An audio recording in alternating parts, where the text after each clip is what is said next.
अस्सलाम वालेकुम and welcome to ज़रा हटके। मैं हूँ ज़रा खोड़ो और मेरे साथ है मुबश्शिर ज़ैदी और वसुतुल्लाह ख़ान। और अगर आप उन लोगों में से हैं जो समझ रहे थे कि पाकिस्तानी सियासत कितनी बोरिंग हो गई है, इतने दिनों से ना कोई हंगामा हुआ है, जलसे जुलूस तो हो ही नहीं सकते, कोई एक्शन नहीं नज़र आ रहा, तो आज का दिन आपके नाम, क्योंकि आज काफ़ी महीनों बाद ऐसे लगता है कि नून लीग में और बिलखसूस मरीम नवाज शरीफ में कुछ ऑक्सीजन भी मिला है। आज जो हुआ, आप ज़ाहिर है आप सुबह से ही देख रहे होंगे, अगर आप टीवी देख रहे थे या अगर आपने सोशल मीडिया पर भी एक नज़र डाली हो, तो मामला ये शुरू हुआ आज सुबह जब PMLN की लीडर मरीम नवाज शरीफ जा रही थी नैब के लाहौर ऑफिस।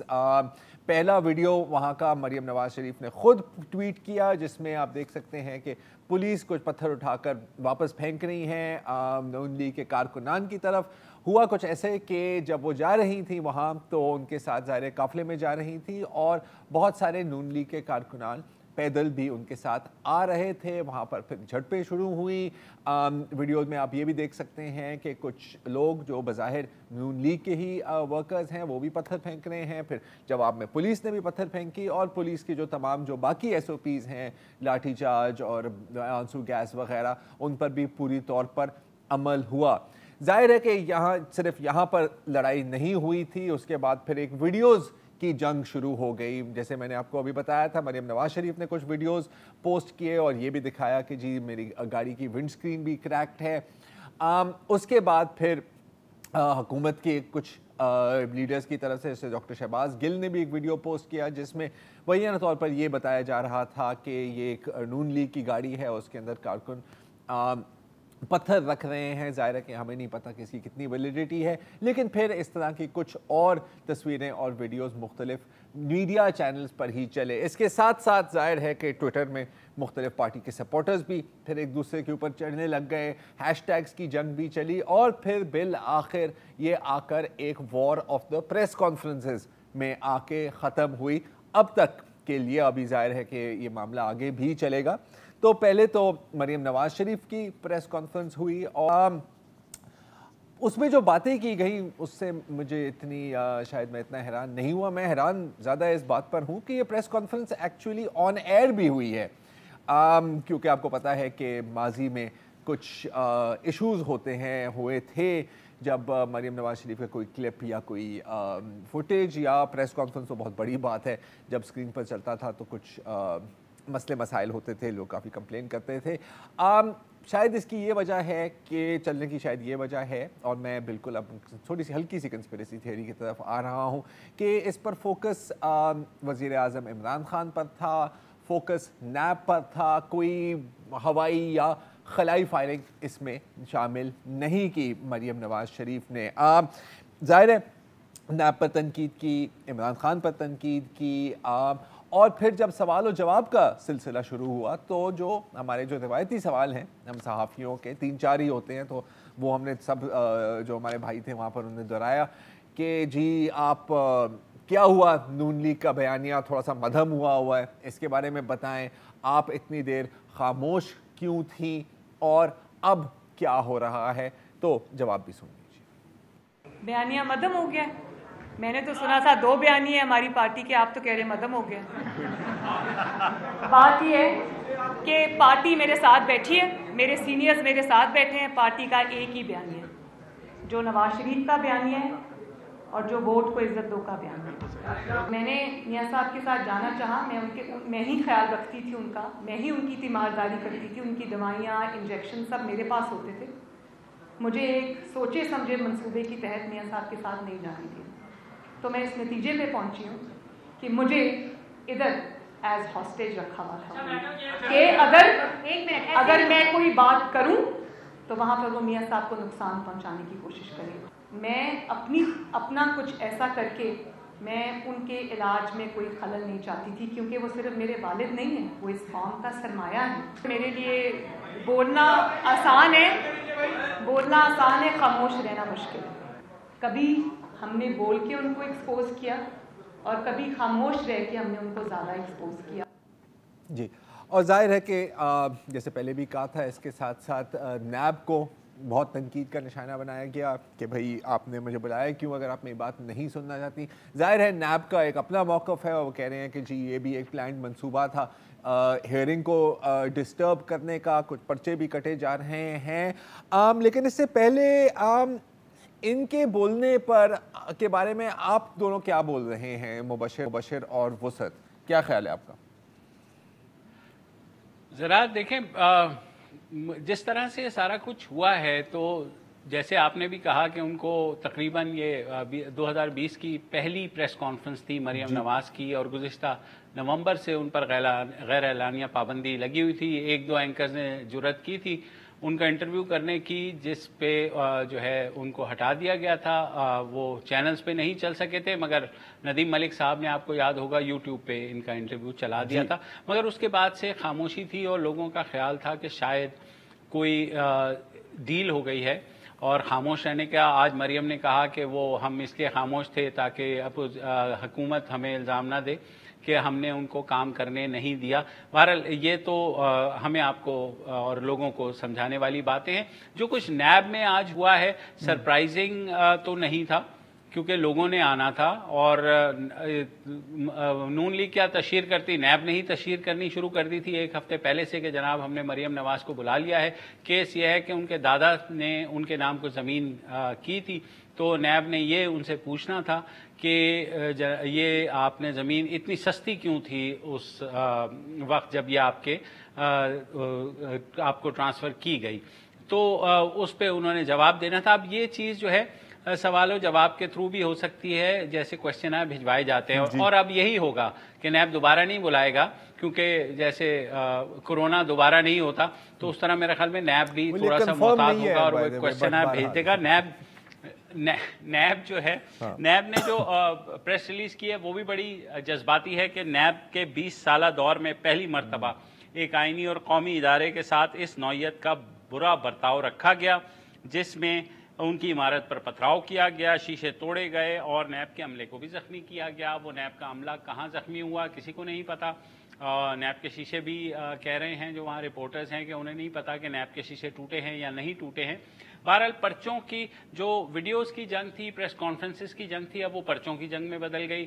नैब ने एक पर्चा दे दिया, पुलिस ने एक पर्चा दे दिया है तकरीबन 200 के करीब मुस्लिम लीग नून के लीडरान के खिलाफ और कारकुनान के खिलाफ, जिसमें कहा गया है कि मरियम नवाज़ ने अपने शौहर कैप्टन सफदर के एमा पर जो है ये बदनज़मी और जो कुछ पथराव हुआ, और उन्होंने कहा कि नून लीग वालों ने पथराव किया। हमारे सियासत में खैर पथराव आपको पता है चलते रहते हैं, कोई ऐसी बात नहीं है कि कोई पहली दफ़ा हुआ है। नहीं, हरगिज़ नहीं। अब कैप्टन सफदर साहब भी अब पहुंच गए हैं वहाँ पुलिस स्टेशन और उन्होंने भी एक पर्चा देने की कोशिश कर रहे हैं, जिसमें उन्होंने वज़ीर आज़म को और शहजाद अकबर को, चेयरमैन नैब को, लाहौर के डीजी नैब को, सबको उन्होंने कहा है कि इन्होंने मेरी बीवी को मारने की कोशिश की है। अब थोड़ा सा पॉइंट ऑफ कंसर्न ये है कि ज़ाहिर है बुलेट प्रूफ गाड़ी थी तो उसकी विंड स्क्रीन का शीशा जो है वो पत्थर या लकड़ी डंडे से नहीं टूटता है, ये तो हम सबको पता है, मगर कैसे टूटा अब ये तो बाद में पता लगेगा। लेकिन मरियम जिस तरह से आई, मेरा ये ख्याल है उन्होंने जो प्रेस कॉन्फ्रेंस की उन्होंने खला में घूरने से परहेज़ किया है इस दफ़ा, और उन्होंने सारी, जैसे आपने भी कहा कि तवज्जो जो है वो इमरान हुकूमत और नैब की तरफ मबजूल की है। तो समहाउ ये लग रहा है कि अब शायद मरियम के ऊपर जो भी पाबंदियां थी वो ख़त्म होंगी और वो एक्टिव होंगी या जो कुछ भी होगा।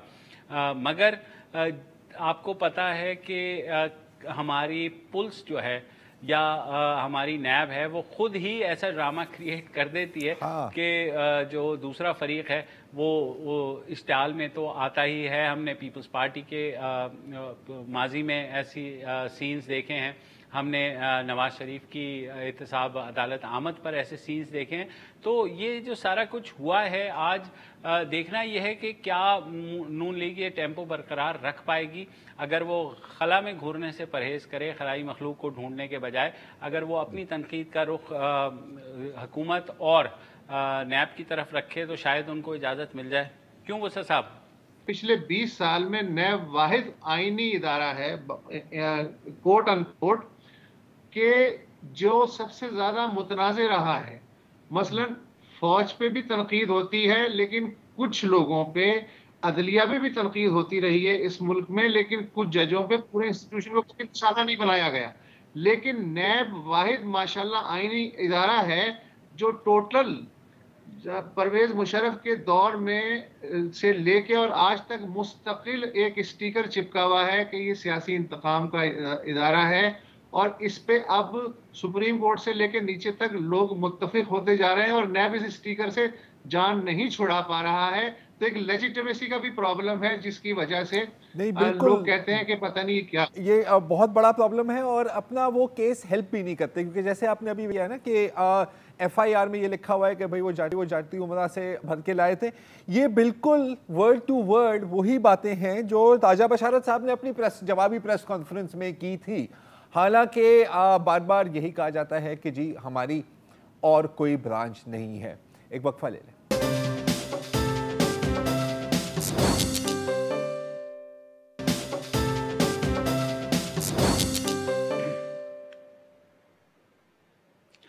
Welcome back. और जो कुछ आज लाहौर में हुआ वो किसी सियासी जमात के साथ होता तो जाहिर है उसको ऑक्सीजन मिल जाती, और यही मुस्लिम लीग नून के साथ हुआ जो गुज़िश्ता मेरे ख्याल में 8-9 महीने से टोटल वेंटिलेटर के ऊपर थी, और ये कहा जा रहा था कि वो बिल्कुल चुप कर गए हैं, कोई बात नहीं कर रहे। और मियाँ साहब ने जो GT रोड पे नारे लगाए थे वोट को इज्जत दो, वो भी ख़त्म हो गया है, सारा कुछ इस तरह हो गया है।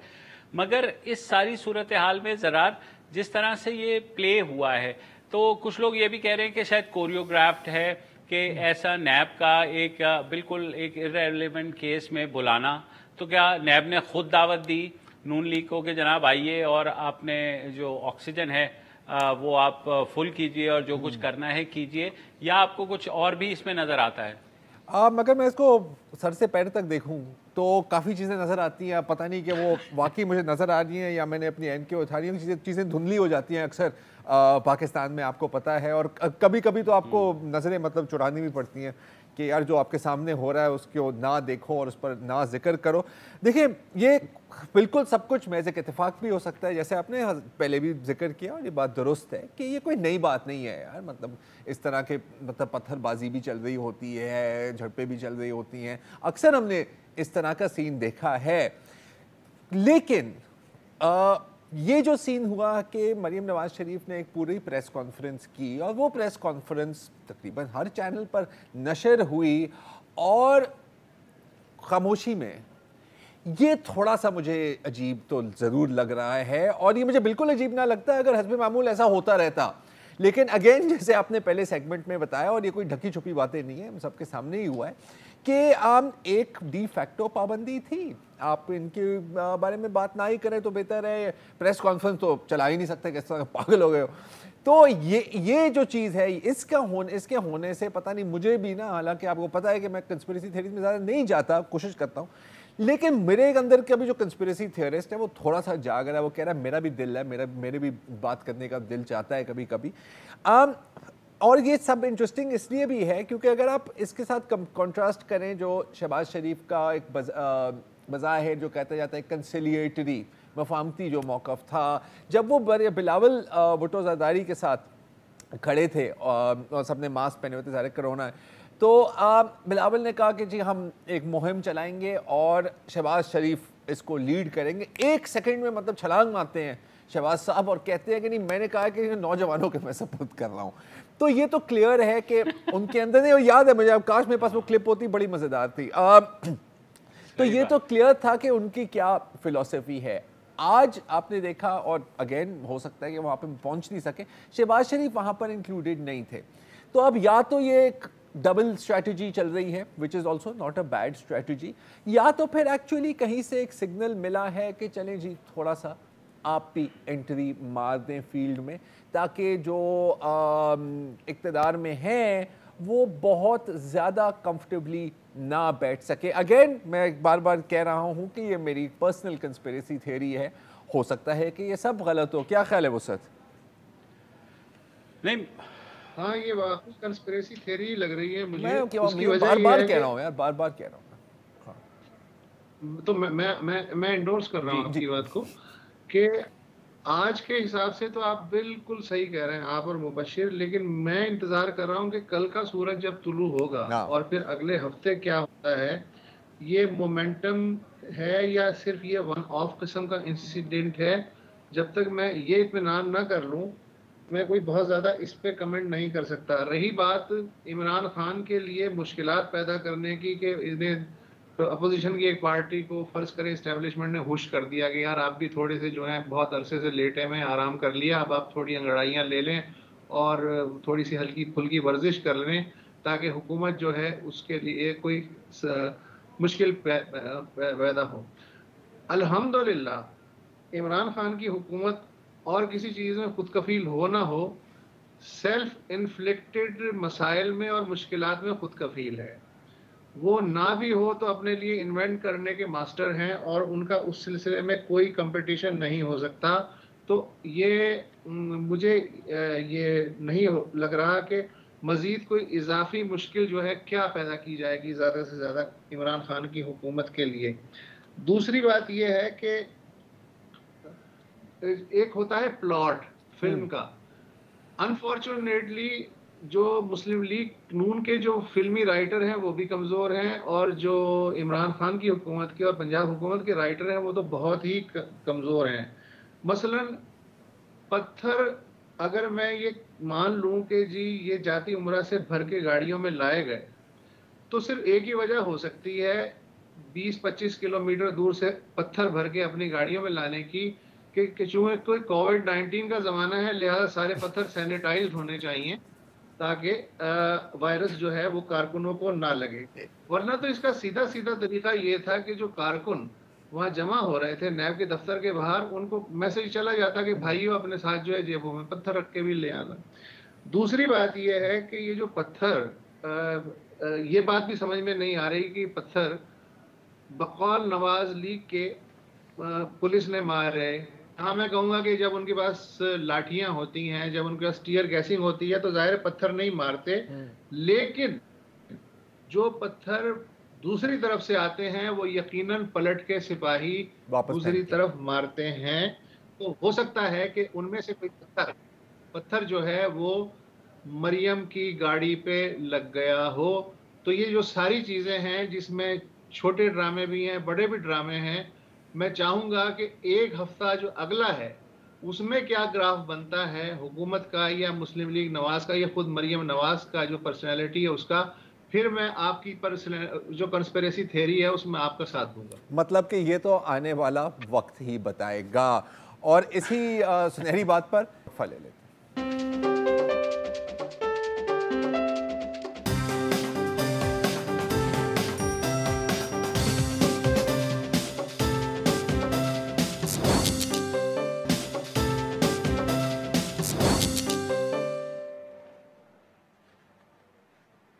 Welcome back. आज पाकिस्तान में अक़लियतों का कौमी दिन मनाया जा रहा है। ये दिन जो है 2009 से मनाया जा रहा है। उस वक्त के जो माइनॉरिटीज़ मिनिस्टर थे शहबाज भट्टी, उनका ये इनिशिएटिव था और बदकिस्मती से उससे अगले ही साल 2010 में उनको कत्ल कर दिया गया।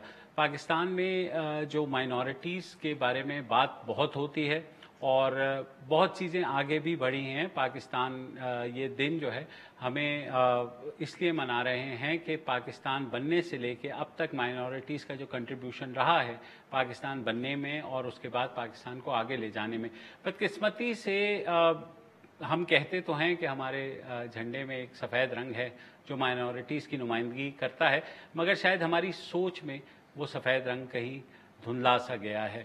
आज हमारे साथ मौजूद हैं हुक्मरान जमात पीटीआई के एमएनए हैं लालचंद माल्ही। ये इन्होंने, आपको याद होगा, 24 जून को इस्लामाबाद में एक मंदिर का संगे बुनियाद रखा था। सब कुछ सही जा रहा था, मगर अचानक उसकी जो है मुखालफत शुरू हुई, जिसकी जो दागबेल है सबसे पहले पंजाब के जो स्पीकर हैं परवेज़ इलाही, उन्होंने डाली। और उसके बाद हमने देखा कि बड़े जय्यद उलमा भी आ गए और उनका ये कहना था कि हुकूमती फंडिंग से ये मंदिर नहीं बन सकता। बहरहाल उसके बाद इस्लामाबाद हाई कोर्ट में भी केस गया। इस्लामाबाद हुकूमत ने ये मामला भेज दिया काउंसिल ऑफ इस्लामिक आइडियोलॉजी को, जो अभी तक इस पर जो है गौर व फिक्र कर रही है। तो हमने सोचा कि हम लालचंद मल्ही साहब से ही पूछ लेते हैं, दिन भी आज उन्हीं का है, कि लालचंद मल्ही साहब बताइए क्या चल रहा है उस मंदिर का अब। जी शुक्रिया।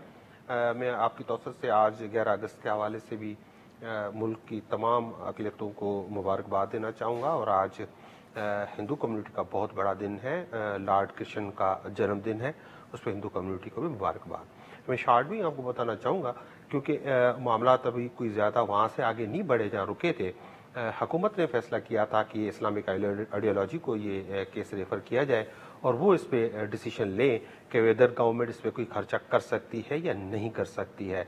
उनका सितंबर में एक्सपेक्टेड है कि वो अपना डिसीजन सुनाएंगे।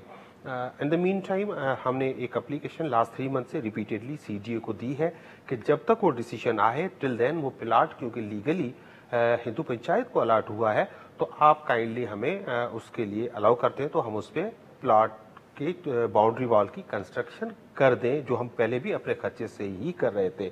हालांकि मुझे इस्लामाबाद एडमिनिस्ट्रेशन ने हाईएस्ट लेवल पे यकीन दहानी कराई थी, लेकिन उसमें डिले हो रही है। अच्छा मौलवी साहब, ये तो जो जैसे आपने अभी जिक्र किया कि ऐसे विमर्श से बात कर था कि जो तनकीद जो की गई है, मतलब जाहिर है कि बहुत हल्कों से है, बहुत मुख्तलिफ किस्म की है। एक जो बात बार बार की जाती है कि जी गवर्नमेंट फंडिंग क्यों हो रही है, अगर बनाना ही है तो अपने मदद आप बनाएं and so on and so fourth. तो इसके बारे में आप क्या कहेंगे, ये क्या यूजुअल है, गवर्नमेंट फंडिंग होती है ऐसे प्रोजेक्ट्स में? सर देखिए, हमारे यहाँ मिसालें बहुत सारी मौजूद हैं, बहुत सारी मसाजिद गवर्नमेंट ने बनाई हैं। इस्लामाबाद पूरा आप देखें, हर सेक्टर में मस्जिद जो बनी हुई है वो CGA ने बनाई हुई है। करतारपुर प्रोजेक्ट जो 17 बिलियन का हुआ है वो गवर्नमेंट ने ही उस पर खर्चा किया है। और ये जो टेम्पल है, कोई यहाँ पे अगर टेम्पल नहीं होगा तो हिंदू कम्युनिटी ख़त्म नहीं होगी, भगवान पे भी कोई असर नहीं पड़ेगा। लेकिन हम तो पाकिस्तान का एक सॉफ्ट इमेज क्रिएट करना चाह रहे थे, एक इम्प्रेशन देना चाह रहे थे। एक हमारे लीडर इमरान खान का एक विजन है कि पाकिस्तान में अक़लियतों को मुकम्मल हुकूक हासिल हैं, तो हम वो दुनिया को दिखाना चाह रहे थे और इंशाल्लाह दिखाएंगे। इसका मकसद ये नहीं है कि कुछ चीज़ें आई हैं, रुकावटें आई हैं तो हमारा प्रोजेक्ट ख़त्म हो गया। इमरान खान ने इलेक्शन से पहले भी कहा था और आज भी कहते हैं कि हम दुनिया को दिखाएंगे कि हमारी अक़लियतें यहाँ पे महफूज है, उनको आइन के मुताबिक उनके बराबरी के हुकूक है। तो लिहाजा अगर जब हमने इनको इनाग्रेट किया था उस वक्त तक प्राइम मिनिस्टर ने हमें कोई फंड कमिट नहीं किया था। और अगर कल इस्लामिक आइडियोलॉजी से यह फैसला आता है कि हम फंड ये गवर्नमेंट इस पर खर्चा नहीं कर सकती या उनको इवन अवॉइड भी करना चाहिए, इस तरह की भी वोकैबुलरी यूज होती है, तो हिंदू कम्युनिटी अपने दोस्तों के साथ, और अब ये प्रोजेक्ट में पहले भी जिक्र कर चुका हूँ, ये हिंदू कम्युनिटी का सिर्फ नहीं है, ये हर उस पाकिस्तानी रोशन ख्याल इंसान का है, सिटीजन का है, जो चाहता है आइन को बहाल रखना चाहता है, आइन की सुपीरियरिटी चाहता है। तो ये सबका प्रोजेक्ट है। और अगर गवर्नमेंट ने पैसे नहीं दिए तो हिंदू कम्युनिटी ने पहले भी माइनॉरिटीज ने अपने बहुत सारे प्रोजेक्ट कंप्लीट किए हैं, तो इंशाल्लाह ये भी हम प्रोजेक्ट कंप्लीट कर लेंगे। अच्छा लालचंद साहब, आपका ताल्लुक थर से है और सिंध में फोर्स्ड कन्वर्जन का एक बहुत बड़ा मसला है। वो अक्सर बेशतर हाईलाइट भी होता है, कोर्ट्स तक भी जाता है, लेकिन ये वाक़यात रुक नहीं रहे। तो क्या आपको लगता है कि कोई कानून साजी होनी चाहिए, कोई कैसे ये रोका जाए? जी बिल्कुल सही फरमाया आपने। जब से ये इस्लामाबाद मंदिर का इशू शुरू हुआ तो हमें क्रिटिसिज्म एक ये भी फेस करना पड़ रही है जो अपनी कम्युनिटी से आती है। वो कहती है हमारे लिए मंदिर ज़रूरी नहीं है, पहले हमारी जो बच्चियां जो अगवा हो रही हैं उनके साथ जो जुल्म हो रहा है उनको सेव करने के लिए आप स्टेप्स लें। मैं दोबारा कहूँगा, जब इमरान खान उमरकोट तशरीफ लाए तो उन्होंने एलानिया कहा था जलसे से खिताब करते हुए कि हिंदू कम्युनिटी की बच्चों को अगवा किया जाता है, उनको ज़बरदस्ती मजहब तब्दील किया जाता है, और वो सिंध के कुछ अजला में होता है, पूरे पाकिस्तान में ये नहीं होता और हम उनको प्रोटेक्शन देंगे। और जब आपको याद हो जो लास्ट केस इस्लामाबाद में आया था 2 बच्चियों का, हिंदू बच्चियों का, तब इस्लामाबाद हाईकोर्ट ने भी एक कमीशन बनाया था जिसमें हमारी minister human rights minister Shri Mazari भी थी, HRCP के भी दोस्त थे। तो उन सबके उनकी भी अभी तक इम्प्लीमेंटेशन जो उसमें रिकमेंडेशन थी उस पर नहीं हुई है, लेकिन इमरान खान साहब की रिकमेंडेशन पे रेफरेंस पे फर्स्ट टाइम पार्लियामेंट ने एक पार्लियामेंट्री कमेटी बनाई है जिसको फोर्स्ड कन्वर्जन पे मैंडेट दिया गया है कि वो इस पे कोई भी डिसीजन ले सकती है।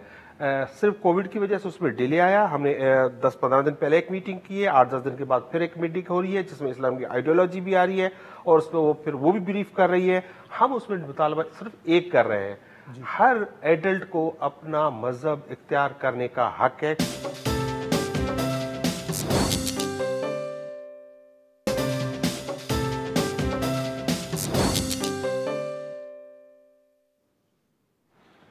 Welcome back. हमारे साथ लाल माली मौजूद हैं जो गैर मुस्लिम पाकिस्तानी शहरी हैं, उनके मसाइल पे हम उनसे गुफ्तगू कर रहे हैं। लाल माली साहब, मैं एक बात आपसे जानना चाहता हूं कि बास टर्मिनोलॉजी जो होती हैं, हर टर्मिनोलॉजी उसकी एक पॉलिटिकल कॉनोटेशन होती है और उसके नेगेटिव और पॉजिटिव असरात होते हैं, अनकॉन्शियसली और कॉन्शियसली सब। अब जैसे ये लफ्ज़ है अक़लियत, मुझे ज़ाती तौर पे बहैसियत पाकिस्तानी शहरी इस टर्म पे एतराज़ है। अक्सरियत और अक़लियत, मेजॉरिटी और माइनॉरिटी। पाकिस्तानी सिटीज़न हैं, मुस्लिम पाकिस्तानी, हिंदू पाकिस्तानी, क्रिश्चियन पाकिस्तानी। ठीक है, अक्सरियत अभी फ़िलहाल इसकी आदी नहीं है, वो माइनॉरिटी मेजॉरिटी के तराजू में आपको देखती है। क्या अक़लियतें ये इनिशिएटिव ले सकती हैं कि ख़ुद को अक़लियत कहने की बजाय ये कहना शुरू कर दें और अपनी पार्टी क़यादत से भी कहलवाएं कि we are Pakistani Hindus, we are Pakistani Christians, we are not minority? इससे भी हो सकता है कोई असर पड़े अनकॉन्शियसली। जी बिल्कुल ठीक कहा आपने। ये मुल्क जो है पाकिस्तान बना, वो बना ही अक़लियत के नाम पे था। मुसलमान अक़लियत में थे तो उनको मुल्क बनाना पड़ गया, उनके इतने थ्रेड्स थे, ये था वो था, जो सारी चीज़ें वो थी। देखिए, मैं अक़लियत नहीं हूँ, मैं सिंधी हूँ, मेरी एक कौम है, मैं उस कौम का हिस्सा हूँ, उनके साथ रहता हूँ। मेरा एक कल्चर है जो 5000 साल पुराना है। मैं रिलीजियस माइनॉरिटी हूँ, मजहबी तौर पे मैं यकीनी तौर पे छोटा मजहब रखता हूँ तादाद में या पॉपुलेशन में। बाकी जो आप बात कर रहे हैं जो गवर्नमेंट से या कहलवाना या वो ठीक है, आपकी बात तो ठीक है, लेकिन यू नो कि पाकिस्तान में आजकल प्रायोरिटीज़ क्या हैं। हम को लास्ट 3 दिन से जो इजलास हमारा एक्सटेंड हुआ है, हम FATF पे अटके हुए हैं और फैसले भी आपको पता है कहाँ हो जाते हैं, फिर आके वोट भी कर देते हैं। लेकिन 3 दिन हमारी प्रायोरिटी सारे इश्यूज को हटके हमारे पर्सनल, में उसको पॉलिटिकल नहीं जाना चाहता, वो पर्सनल इश्यूज होते हैं। तो डेफिनेटली आपकी बात जो है वो साइकोलॉजिकल तो हिट करेगी, लेकिन ये सेंसिटाइज करना पार्टी लीडरशिप को, ये एक बहुत बड़ा टास्क होगा इटसेल्फ। अच्छा लाल माली साहब, आजकल सिंगल नेशनल करिकुलम का हाँ, मैं यही पूछने वाला था मुबश्शिर, थैंक यू जी।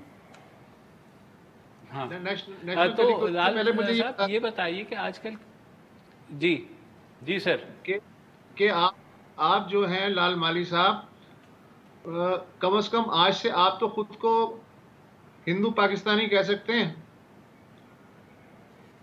जी बिल्कुल बिल्कुल, मैं पाकिस्तानी हिंदू ही कहता हूँ खुद को, और मैं अक़लियतों को, मैं एक पाकिस्तानी समझता हूँ खुद को, और अक़लियत को सिर्फ मैं इस रिलीजियस माइनॉरिटी हूँ, अदरवाइज मैं सिंधी हूँ, मैं अक़लियत में नहीं हूँ, मैं पाकिस्तान बनाने वालों में से हूँ। अच्छा, आप आते हैं निसाब की तरफ। मुबश्शिर, आप इस पे सवाल पूछ रहे थे जी। हाँ, सिंगल नेशनल करिकुलम का बहुत चर्चा है और हमारे यहाँ बदकिस्मती कह लें या जो भी है, कुछ नफरत कह लें कि हमारे कोर्स में बार बार जो हिंदुओं का तस्करा है वो एक ख़ास कॉनोटेशन, नेगेटिव कॉनोटेशन, मनफी दिखाया जाता है। तो उसको बदलने के लिए अब आप, क्योंकि हुक्मरान जमात से भी ताल्लुक़ है, तो गालिबन आप कोई इस तरह की तजवीज़ दे सकते हैं शफकत महमूद साहब को कि कम से कम करिकुलम से तो ये चीज़ हटाएं। जब लोगों के बचपन में ये चीज़ पढ़ा दी जाती है तो जाहिर है वो एक सख्त हो जाती है उनकी शख्सियत पे। जी बिल्कुल, आपसे एग्री करता हूँ। आज प्रेसिडेंसी में भी अक़लियतों के हवाले से एक प्रोग्राम था वहाँ से भी आज यही पैगाम दिया गया है कि हम सब पाकिस्तानी हैं और पाकिस्तान को मजबूत बनाना है, तो हमें एक एका या बद्दी या यूनिटी पैदा करनी है। अगर पाकिस्तान को कायम रखना है तो उसके लिए हमें यूनिटी चाहिए, और यूनिटी को कायम रखना है तो आपको पूरा निसाब जहाँ जहाँ भी, ना सिर्फ हिंदू, कोई भी, क्योंकि हिंदू वो जब हिस्ट्री पढ़ाते हैं तो 1947 के, तो उसके हवाले से वो सारा मामला आ जाता है वहाँ पे, और हेट मटेरियल भी वहाँ पे फ्लैश हो जाता है। तो ये पाकिस्तान के लिए कतन बेहतर नहीं है। डेफिनेटली हम उसको रेज करते रहे हैं, हम रेज करते रहेंगे। आज के लिए कल दोबारा हाजिर होंगे, इजाज़त दीजिए, खुदा हाफिज।